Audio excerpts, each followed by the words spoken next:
Assalamualaikum warahmatullahi wabarakatuh. Selamat datang di YouTube channel Mirna Haryati. Jangan lupa untuk klik tombol subscribe, like, comment, and share video ini sebagai bentuk dukungan kalian terhadap channel ini. Setelah sekian lama kembali lagi bertemu saya, Mirna Haryati, di pembelajaran prakarya dan kewirausahaan. Saya juga mengucapkan selamat bergabung kepada siswa-siswi baru MAN Barito Selatan Plus Keterampilan tahun pelajaran 2021-2022, yang mana ini merupakan materi pertama untuk mata pelajaran prakarya dan kewirausahaan ini. Langsung saja tanpa berlama-lama lagi, kita hari ini akan memasuki materi pertama kita, yaitu tentang karakteristik kewirausahaan. Nah, sebenarnya ini kalau di buku yang Ibu bagikan kemarin, yang Ibu share PDF-nya, ini tuh masuk ke bab 1, yaitu masuk bab tentang wirausaha kerajinan dengan inspirasi budaya non-benda. Tapi setelah Ibu lihat di KD-nya, di silabus mapel prakarya ini, ternyata ini mempunyai KD tersendiri begitu. Jadi Ibu pisah aja jadi satu, dan materinya juga beberapa ada yang Ibu tambah untuk materi ini, karakteristik kewirausahaan ini. Jadi nanti untuk materi tambahannya akan Ibu share via e-learning, nanti silahkan diakses di bahan ajarnya. Ini merupakan tujuan pembelajaran kita pada hari ini, yaitu yang pertama, kalian bisa memahami karakteristik kewirausahaan, dan yang kedua, kalian bisa mengidentifikasi faktor-faktor penyebab keberhasilan dan kegagalan usaha. Ya, untuk bagian A yaitu tentang kewirausahaan. Ya, kita perlu tahu dulu apa sih wirausaha itu. Ibu udah yakin sih kalian semua pasti sudah tahu atau minimal sudah pernah mendengar apa itu wirausaha. Apalagi kan di SMP kalau tidak salah materi prakarya ini juga ada mapelnya. Jadi pasti kalian sudah tahu dan sudah hatam banget. Nah, tapi nggak apa-apa ya, kita flashback dikit. Jadi wirausaha itu secara etimologisnya, secara bahasanya itu diambil dari dua kata, yaitu ada kata wira dan ada kata usaha. Wira sendiri itu berarti berani, utama, atau perkasa. Sedangkan usaha itu berarti kegiatan dengan mengarahkan tenaga, pikiran, dan fisik untuk mencapai sesuatu maksud. Nah, itu tadi adalah dari segi bahasanya. Lalu bagaimana dari segi istilahnya atau dari segi terminologisnya? Jadi, dari segi istilah, wirausaha itu berarti orang yang berani menciptakan, mencari, dan memanfaatkan peluang untuk menuju apa yang diinginkan sesuai dengan yang diidealkan. Lalu selanjutnya ada lagi pengertian wirausaha menurut KBBI. KBBI itu Kamus Besar Bahasa Indonesia.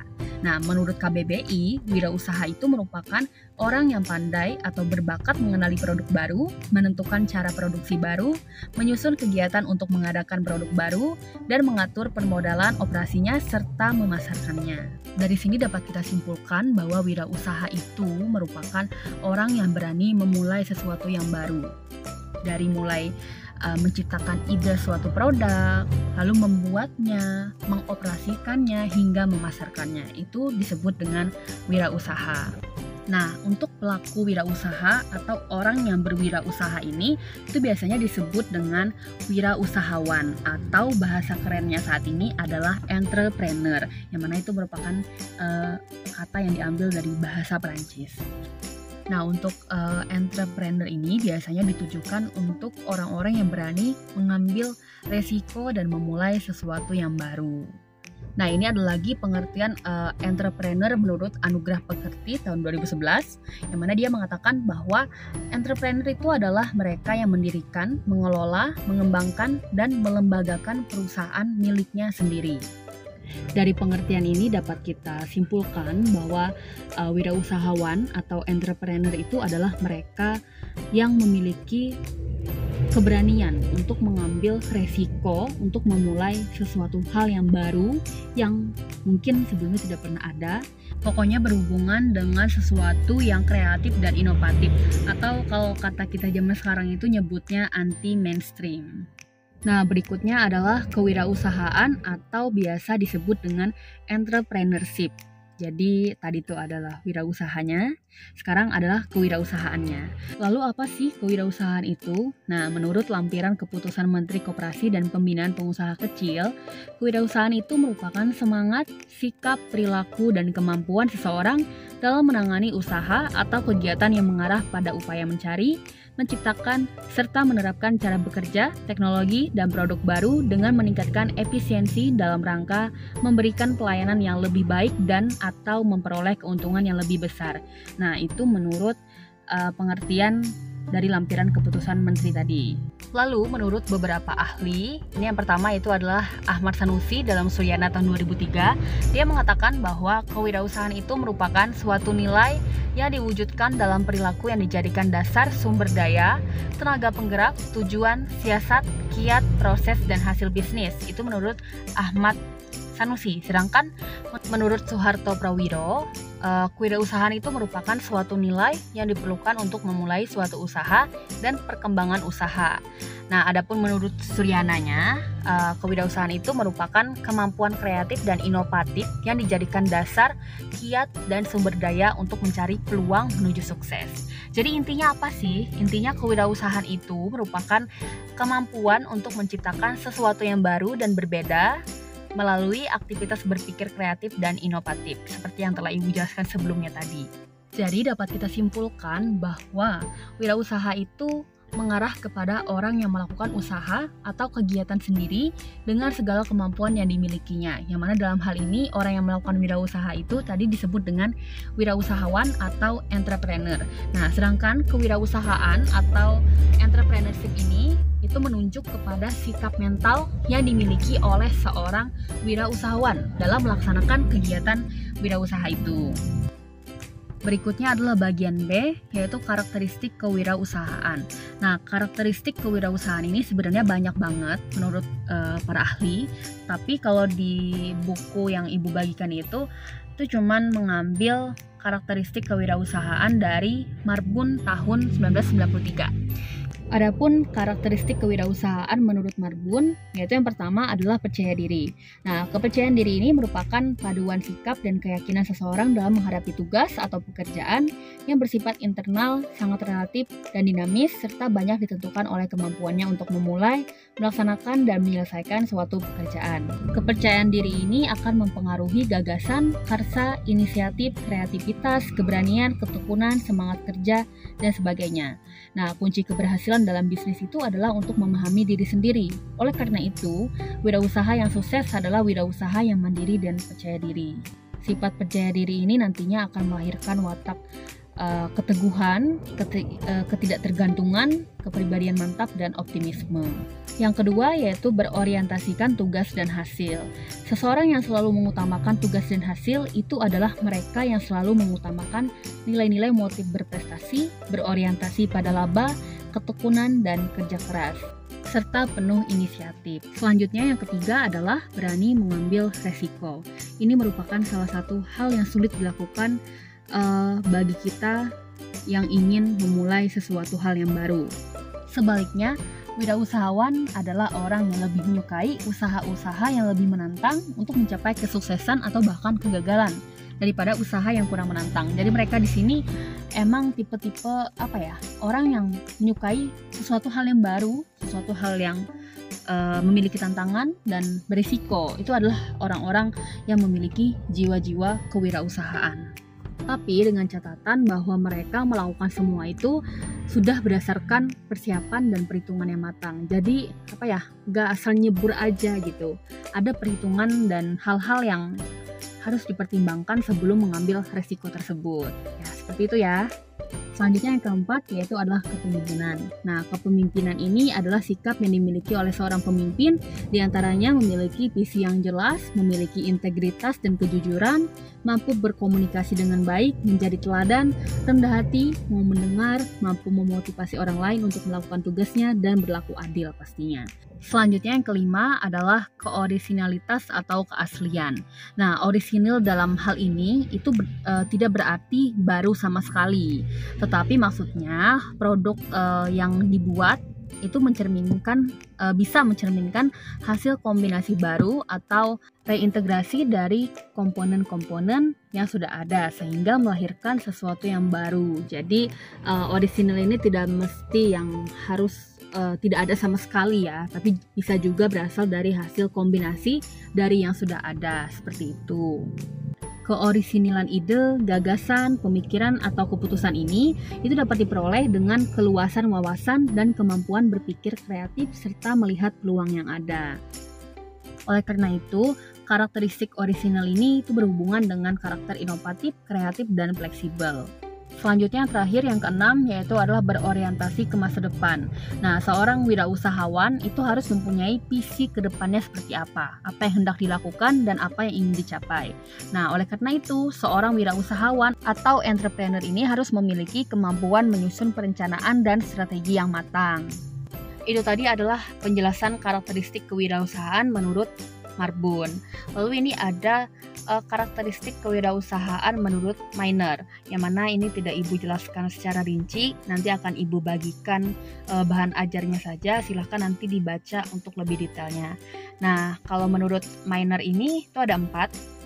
Yang pertama yaitu tipe personal achiever, yang kedua tipe super salesperson, ketiga tipe real manager, dan yang keempat tipe expert idea generator. Ya, selanjutnya ini karakteristik kewirausahaan menurut Zimmerer and Scarborough. Ini mohon maaf ya kalau misalkan spelling Ibu salah, silahkan dibenarkan dalam hati masing-masing. Ya, menurut mereka ini ada 12 karakteristik kewirausahaan. Yang pertama yaitu memiliki komitmen tinggi, mau bertanggung jawab, peluang untuk mencapai obsesi, terus ada toleransi menghadapi resiko, kebimbangan, dan ketidakpastian, yakin pada dirinya, kreatif dan fleksibel, ingin memperoleh balikan segera, energik tinggi, motivasi untuk lebih unggul, berorientasi ke masa depan, mau belajar dari kegagalan, dan kemampuan memimpin. Selanjutnya ini ada menurut Barringer and Ireland, itu ada 4, yaitu yang pertama hasrat yang kuat terhadap bisnis, fokus pada produk dan pelanggan, keuletan meskipun menghadapi kegagalan, dan kepandaian dalam eksekusi. Lalu ini ada juga menurut Sukardi, silahkan kalian baca sendiri dan penjelasannya nanti ada di bahan ajar yang akan Ibu berikan. Lalu selanjutnya ini ada menurut Muhammad tahun 1992, yaitu ada 7. Ada kepemimpinan, inovasi, cara pengambilan keputusan, sikap tanggap terhadap perubahan, bekerja ekonomis dan efisien, visi masa depan, dan sikap terhadap resiko.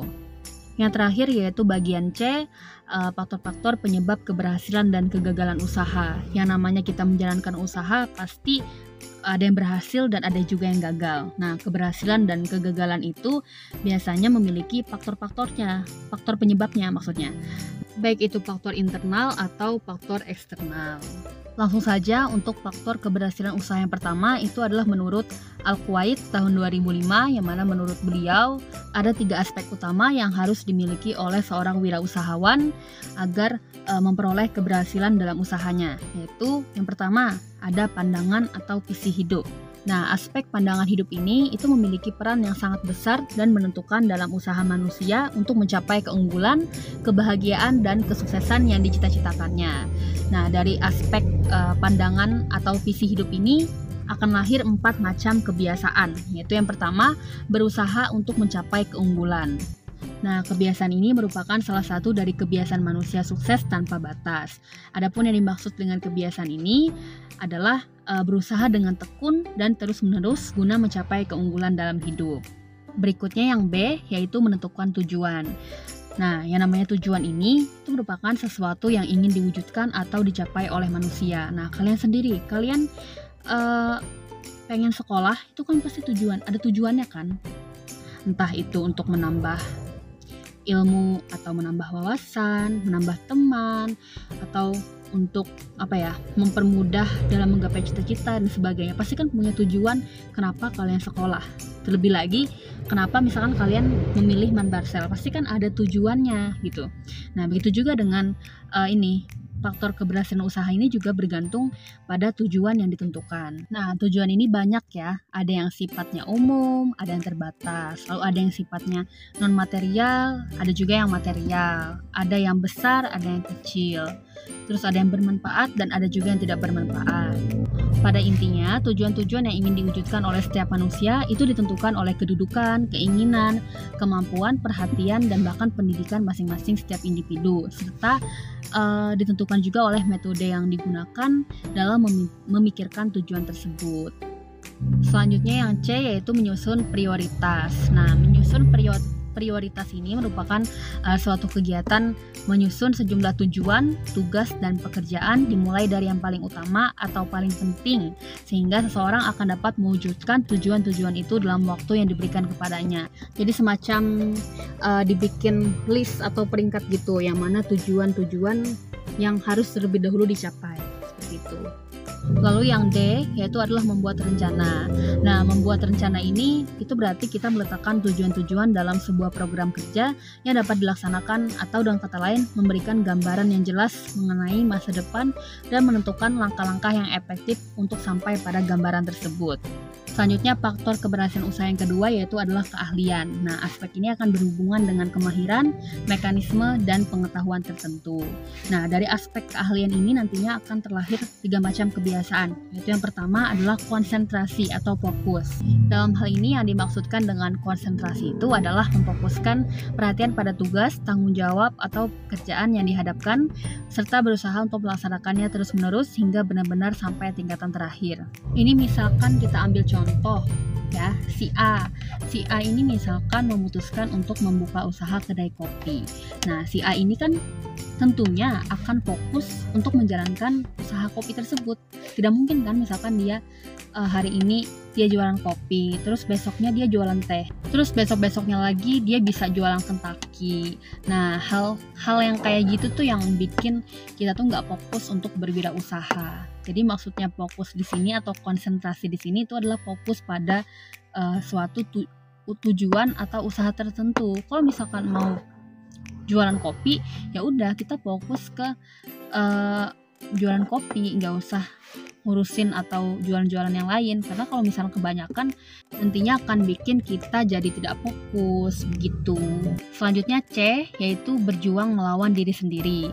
Nah, ini maksudnya mengendalikan diri atau memegang tali kendali serta membiasakannya untuk berbuat dan bersegera dalam melaksanakan tugas. Misalkan nih, si A ini suka bangun telat. Lalu ketika dia sudah memutuskan untuk memulai suatu usaha, kayak tadi kan misalnya membuka kedai kopi, apa yang terjadi kalau misalkan dia bangunnya tetap telat? Pastinya kan kalau ada pesaingnya ya, tentunya dia akan kalah bersaing dulu yang pertama, ya enggak? Nah, itu salah satu contoh yang dimaksud pada poin C ini, yang berjuang melawan diri sendiri. Yang mana kalau kita sudah memutuskan untuk memulai suatu usaha, membangun suatu usaha, hal pertama yang harus kita lakukan adalah melawan diri kita sendiri dulu. Siapa tahu hal-hal atau kebiasaan dalam diri kita sendiri itu nantinya akan menjadi penyebab kegagalan kita. Ya, selanjutnya yang ketiga yaitu hubungan dengan sesama manusia. Tentunya sudah jelas bahwa aspek ini akan berkaitan dengan sifat manusia dalam berinteraksi dengan masyarakat. Nah, dalam aspek ini ada beberapa kebiasaan, yaitu yang pertama, keahlian berkomunikasi. Keahlian berkomunikasi ini adalah kemampuan untuk berhubungan secara efektif dengan orang lain, yang mana tujuannya adalah untuk memberikan pengaruh positif kepada mereka dan meyakinkan mereka supaya menerima pendapat itu.